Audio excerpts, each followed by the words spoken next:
This is a story of a community, of a family unlike any other. A story of what makes a home a home. Once you start building a life somewhere,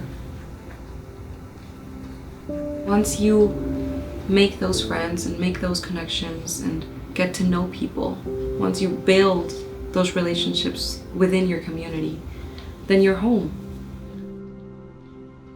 We're here to serve rich or the poor. We don't look at race, we don't look at income when it comes to serving. Whoever comes to our door and needs our help, we will serve them, we'll deliver their babies. For a mother who's in need and doesn't have any other place to go, she can get the care here.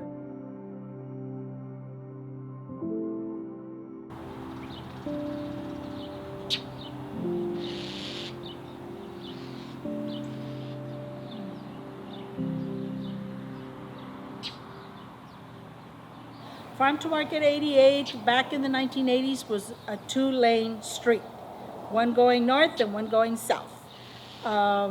10 years into that, they started building the farm to market roads, and so they expanded the road out there. When we first began here, all our hospitals are basically on the south side, running from McAllen to Weslaco to Harlingen. And so there was no one to see our pregnant mothers on the north side. So Sister Angela's dream was to have a birthing place where mothers that couldn't get out of the farms where they worked at to come and get prenatal care. When Holy Family first started here, it was run by 5 nuns. So this place was known as Las Monjitas, which means the nuns' place.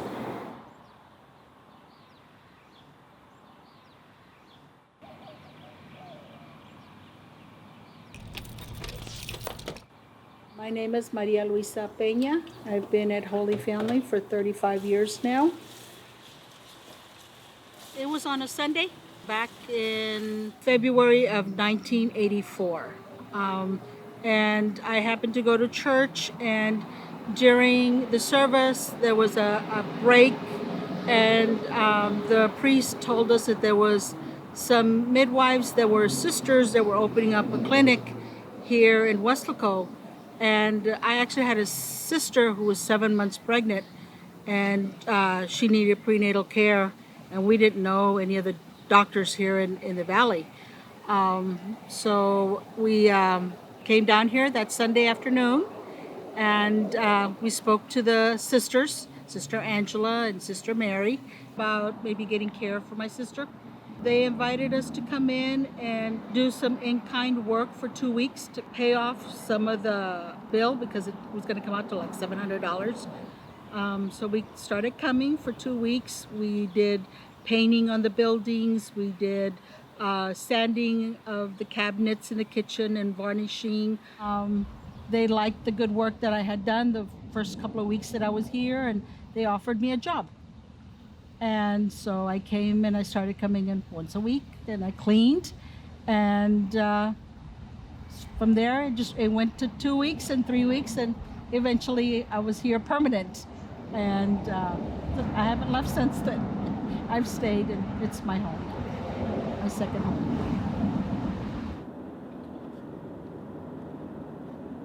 Everybody has a different reason for why they come to Holy Family. We're not here to judge anybody based on, what you're going through or what you've been through or what you're thinking about doing or whatever. It doesn't matter what their situation is, what they're going through right now. Just meeting them wherever they're at and walking with them through, that journey of pregnancy and helping them and giving them the support they need, because oftentimes they just need support.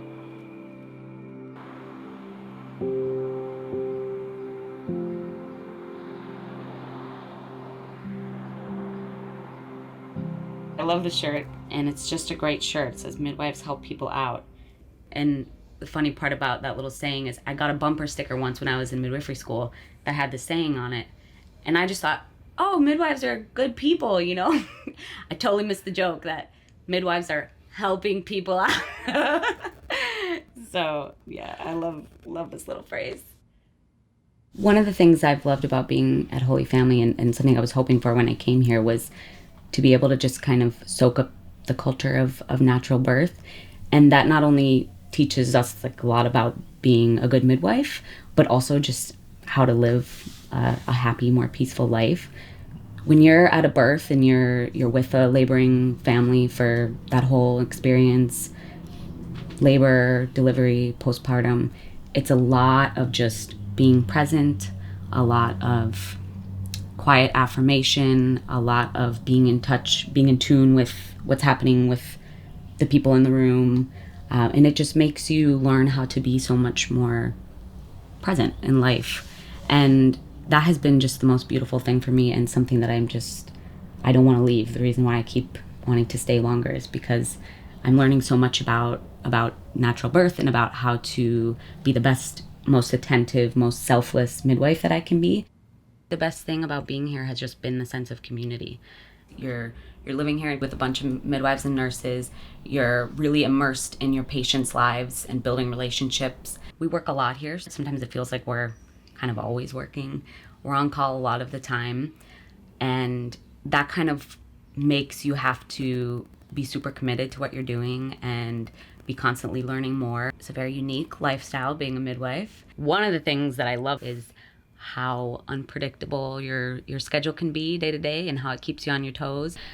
You could have, a stretch of a week or two where there's no babies born. We just, have our days in clinic, and then we kind of relax and chill. And then you might have a week or two where 7 babies are born and you feel like you're working almost every moment, and we're, switching on and off and getting each other's backs and just constantly in and out of the labor room. And I think it really teaches you to kind of have that sense of just being open to whatever comes, because you have to be that way when you're on call. You just kind of gotta roll with the punches.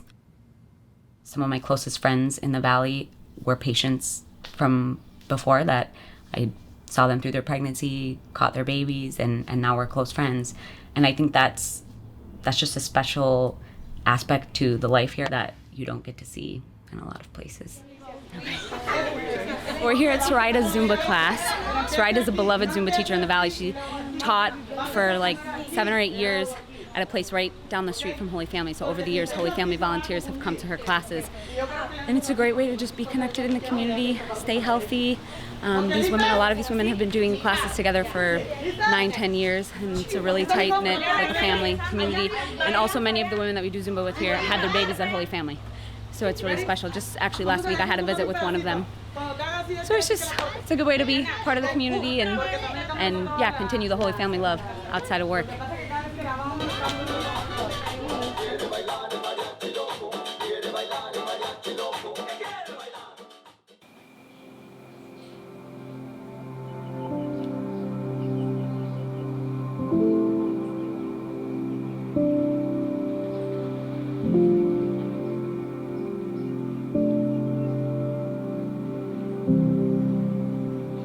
I like to describe the valley like a little dome, and we're like in our own little world over here because we are.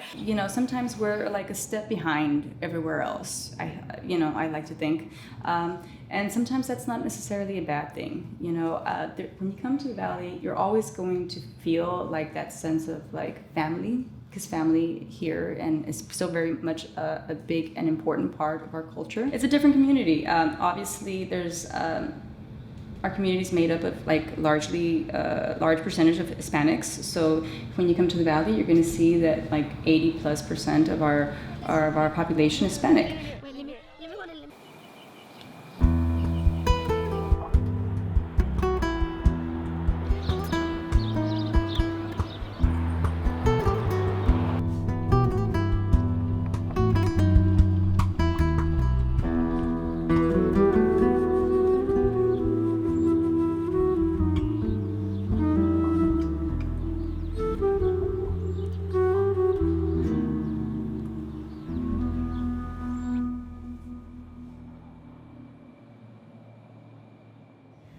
My name is Penelope Casanova.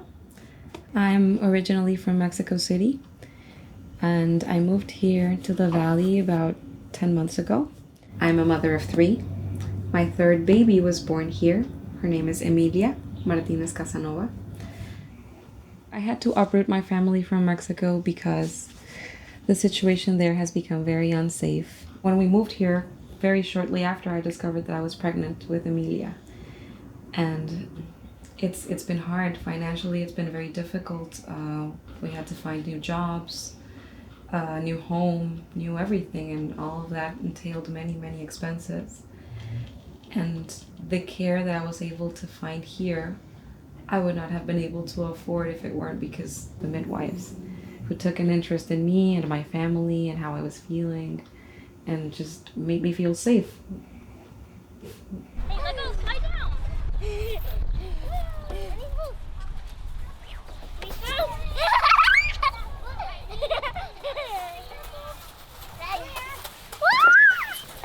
Hi, my name is Jessica. This is my son Doss. He was the first one born here for me, and he's 6. And then this is my second born here. Her name's Harley. She's going to be 4 in a few days. This would be the 2nd generation for our family, and it is a super huge connection and just home-warming feeling coming here. And then there's 6 in my family. 5 are born here, and then I had my 3 kids here. And then my sister, her first was born in the hospital. Her second was born here. And so we've had so many kids born here. It's, what is it, 5, 6, 7, 8, 9. We've had 9 kids over the 2 generations, 9 kids born here. Christy.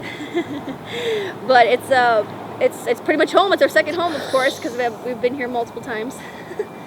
I've lived in Westlaco 35 years, and there's been so many changes, so many improvements, so many businesses and so many things that's moved to this area that's going to help the community.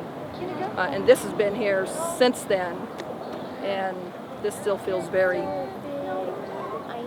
very much like home, I guess. I've had 5 of my children here, and if I'd have known with the first, I would have come here with my first.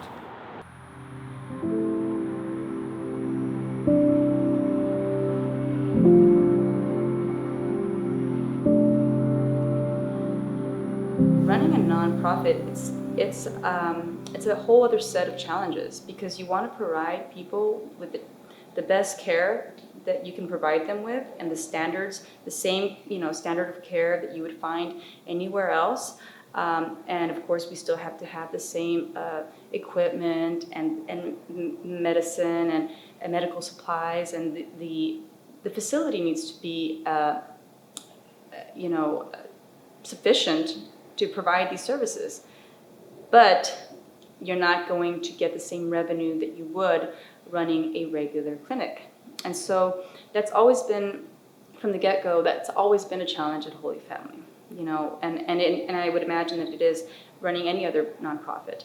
And so the challenges become, can you provide the same service without receiving the same revenue? And at the end of the day, can you make ends meet? We need more people to realize that we're here, we want to be here for another 30 years. We want to continue the mission, but we still need to help our community. So we need to help the clients that otherwise wouldn't have an environment like this, because we are the only birth center in the Valley with certified nurse midwives that are licensed like this. If we were to cease to exist, families wouldn't have this option. And so we want all families, regardless of their background, to be welcomed here. And we don't turn anybody away. And so because of that, we need funding to help offset some of those funds that we have to kind of take the hit for when we have those families that we have to help out.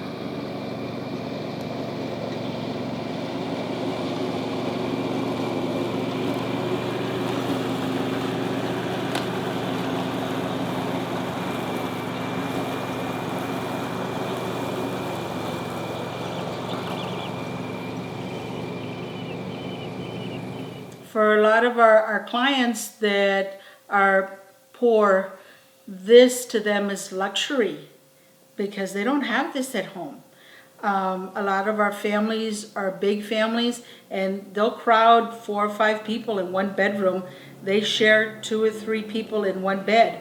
So to come here and be pampered the way the girls, the nurses and the midwives just treat the mothers, they're like their children, you know, and they massage their backs and they massage their bellies as they're having their contractions, and they just enjoy all the attention. And to have this beautiful shower there and a beautiful bed and a nice tub with warm water, it's very comforting to some of these women who don't have a lot. We basically are here because of the kindness of other people and grants that we apply for. And it's just so hard to get those grants and keep us going. And our volunteers, well, they need to have their stipends, and employees need to be paid in order for us to be here, to be able to take care of our clients. In 35 years, we've always struggled. We've always struggled, even when the sisters were here. But God wants us to be here because we're still here. We haven't closed. So what keeps me up at night is wondering when are we going to receive the next check that we need to receive to be able to continue financially. So I guess having financial stability would be the one thing that I would pray for, that we would be able to have one day.